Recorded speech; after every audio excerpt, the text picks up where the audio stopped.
George from Beaufort would like to know, can Satan read our minds? That's a great question. It comes up every once in a while here in the Bible line. Let me just set some parameters. You know, we often say, we offer a class on Sunday morning. It's called the Discovery Class. It's a 45-week discipleship course. In the second session that takes 4 or 5 weeks to go through, we deal with sin and the like, and we deal with 3 enemies that wage war against the believer. The flesh, the world system, and the devil. So first, let's put some things in some broad perspective. Remember, Satan is not omnipresent. He can only be in one place at a time. He's created, though he has millions and millions of minions, of demons, fallen demons who are organized, just like holy angels are organized, to wage war with the believer. So we wage war not against flesh and blood, simply people, but against powers and principalities, plural. These are fallen angelic beings who rebelled with Satan. Only God is omnipresent. Only God is everywhere. And only God is omniscient. Satan is a created being, but he has an army of demons that can certainly do his bidding. But can he read our minds? Clearly not. Absolutely not. Solomon, I love the prayer Solomon prayed in 1 Kings 8. If you just want to tune your heart into the Lord sometimes, I love that prayer when the prayer of God is dedicated, the temple of God is dedicated, and he said, "You alone, Lord, know the hearts of the sons of men." Only God knows our thoughts. So what came to my mind here is Psalm 139.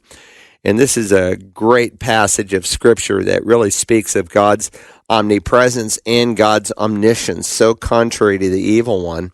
And King David writes, "You know, when I sit down and when I rise up, you understand my thought from afar.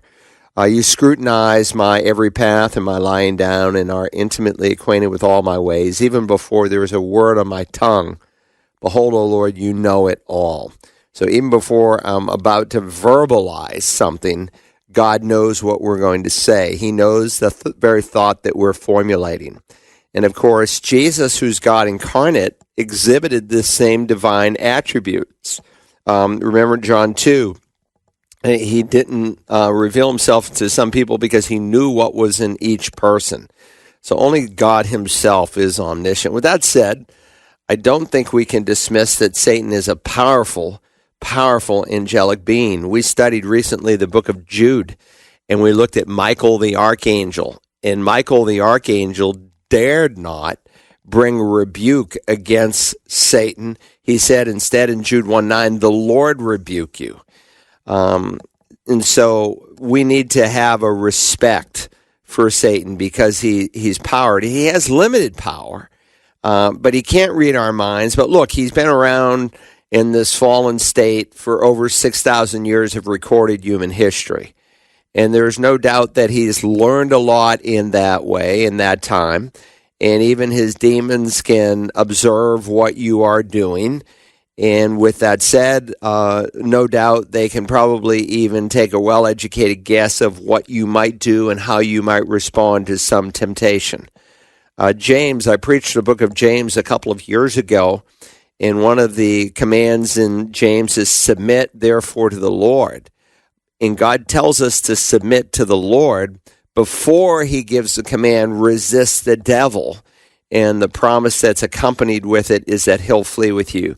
So he hates you. He is like a lion seeking someone to devour, but he's not all powerful. And if you're walking in the presence of the Lord, filled with the Spirit, you don't really need to fear him in the sense that he can destroy you any second.